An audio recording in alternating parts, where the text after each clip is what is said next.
আজ ভোর ৫টা নাগাদ সিউড়ি স্টেশনে দলীয় কর্মীদের নিয়ে হাজির হন সিউড়ি বিধানসভার বিজেপি প্রার্থী জগন্নাথ চট্টোপাধ্যায়।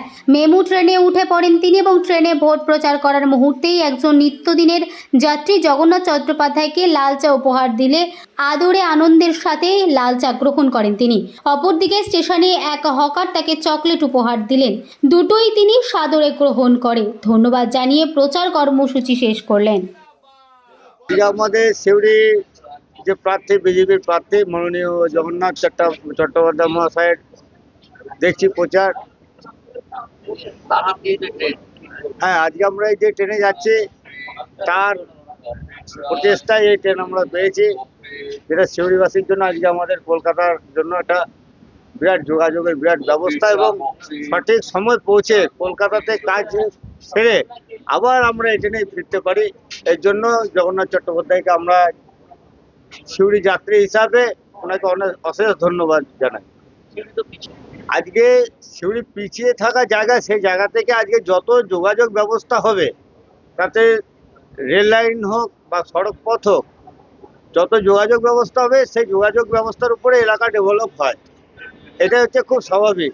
আজকে মেমু হওয়াতে আমাদের এলাকার বা আমাদের সিউড়িবাসীর অনেকটা কলকাতার সঙ্গে বা এবং আমাদের সামনাসামনি যে বর্ধমান বা আসানসোল আছে, এসব জায়গায় ব্যবসা ক্ষেত্রে এই ট্রেনটার জন্য অনেক উপযোগী ট্রেন। কাল দিয়ে কাকে দেখলেন প্রচারে ট্রেনে? জগন্নাথ কি বললেন? কোন কলেজে পড়িয়েছে? কতটা খুশি? অনেক খুশি। তার হাত দিয়ে তো ট্রেনের উদ্বোধন। হ্যাঁ, সকাল সকাল তাকে দেখলেন, জগন্নাথ। দেখা হলো, কতটা খুশি? হ্যাঁ ভালো লাগলো। He was a really great man and words are really nice. তিনি কি বললেন? আমরা কোথায় যাচ্ছি আর কোন কলেজে পড়ি আমরা, তো ওটা নিয়ে উনি কথা বললেন। কিন্তু ট্রেনের মধ্যেই ভোট প্রচার। হ্যাঁ, না না এরকম নেই, লোক ভালো। না না, ভোট প্রচার তো করছে ট্রেনে। না, কাইন্ড অফ। মানুষের সঙ্গে কথা বলছে। না, মানুষের সাথে কথাও বলছে। কতটা খুশি আছে ট্রেনটা তার হাতে? হ্যাঁ, একদম ভালো। মানে যাতায়াতের সুবিধার জন্য খুবই ভালো ট্রেনটা, মানে অ্যাজ এ স্টুডেন্ট আমি বলবো খুবই ভালো। মেমু এক্সপ্রেস যে ট্রেন শিয়ালদা সিউড়ি মেমু এক্সপ্রেস চালু হয়েছে, সেটা প্রায় 3 বছর হয়ে গেল। প্রধানমন্ত্রী শ্রী নরেন্দ্র মোদী এবং রেলমন্ত্রী শ্রী অশ্বিনী বৈষ্ণবজির কাছে সিউড়ির বাসিন্দা হিসেবে ধন্যবাদ জানানো এবং কৃতজ্ঞতা প্রকাশ। সেই অর্থে যে এতদিন ধরে এই ট্রেনটি চলছে, আমার নিজের কখনো মেমুতে চড়া হয়নি নানা কারণে। তো আজকে সেই মেমু এক্সপ্রেসের যাত্রীদের সঙ্গে একটু সকালবেলায় সুপ্রভাত বলার জন্য, তাদের যাত্রা শুভ হোক, শুভযাত্রা বলার জন্য আজকে মেমুতে একটু চললাম, যাত্রীদের সঙ্গে শুভেচ্ছা বিনিময় করলাম, এইটুকু। এবং মানুষ দেখছি যে খুবই খুশি। বলে না, কোনো একটা পরিষেবা চালু হলে তার রেটিং আমরা নিই এখন, সেই রেটিং তো দেখলাম অসাধারণ। প্রত্যেকে মেমুর খুব প্রশংসা করছে এবং সিউড়ি স্টেশন থেকেই প্রায় সব কামরা প্রায় পূর্ণ হয়ে গেছে। এরপর দুবরাজপুর, চিনপাইতে নতুন স্টপেজ করা হয়েছে। গত 2 মাস হলো চিনপাই স্টপেজ শুরু হয়েছে। চিনপাইতেও আমরা চিনপাই দুবরাজপুর পর্যন্ত যাবো, তারপর ফেরত আসবো। মেমুর এই পরিষেবা নিয়ে যাত্রীদের মধ্যে যে এই এতটা ভালো লাগা রয়েছে যাত্রীদের পরিষেবা নিয়ে, তো সেটা আমি এই ফিডব্যাক রেল মন্ত্রকে, রেল মন্ত্রীকে এবং প্রধানমন্ত্রীর দপ্তরে জানাবো। এই ট্রেন চালু হওয়ার পিছনে আপনার একটা বড়সড় অবদান রয়েছে, লোকে অনেকেই বলে জগন্নাথ এক্সপ্রেসও বলে থাকে। দেখুন, সেটা আপনাদের কাছে শুনছি যে শিয়ালদা সিউড়ি মেমু এক্সপ্রেসকে অনেকে জগন্নাথ এক্সপ্রেস বলে থাকে।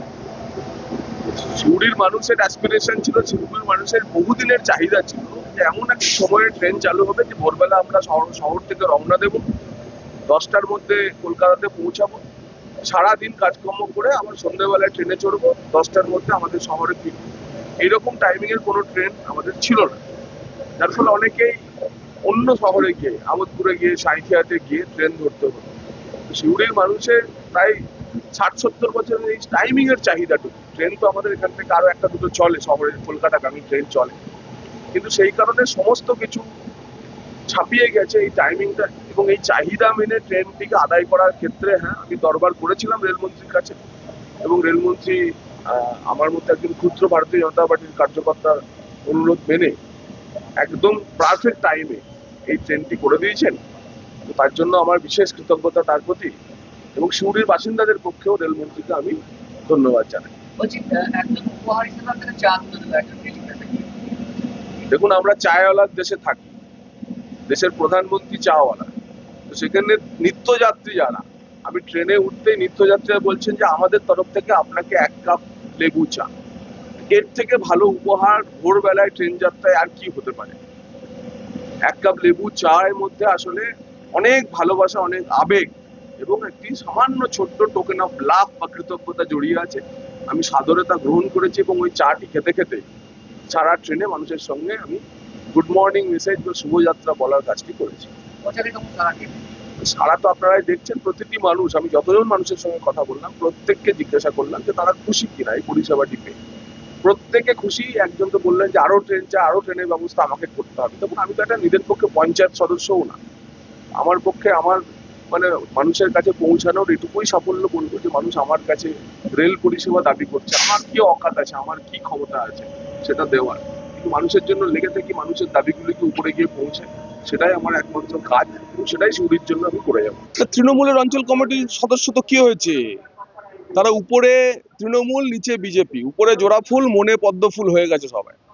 তো তাকে তো, আর তিনিও তো ভোটার, তার কাছে তো আমি আবেদন জানাবো, যিনি উপরে ছদ্ম তৃণমূল ভেতরে আসল পদ্ম ফুল, তারা সবাই এবার তৈরি হয়েছে এবং আপনারা বুঝতেই পারছেন না পরিবর্তনের কি ঝড় চলছে। প্রচুর মানুষ উপরে উপরে তৃণমূল করছে, ইভিএম এর সামনে দাঁড়িয়ে একদম গিয়ে পদ্ম ফুলে ভোট দেবে, চুপচাপ পদ্মে ছাপ হবে। তাই এই পরিস্থিতি আপনারা যখন ফলাফল বেরোবে পশ্চিমবঙ্গে দেখতে পাবেন যে যে কোনো আসন খুললেই পদ্ম ফুল, যে কোনো আসন খুললেই পদ্ম ফুল। এবং তার কিছু কিছু নমুনা তো আজকে আপনারা দেখলেন, আপনারা দেখেছেন যে তৃণমূলের সেই, আপনারা তো, আপনাদের কথায় আমি তো জানতাম না, তিনি আমার কাছে একজন সাধারণ ভোটার, সাধারণ মানুষ। আপনাদের কাছে শুনলাম যে তিনি তৃণমূলের নেতা।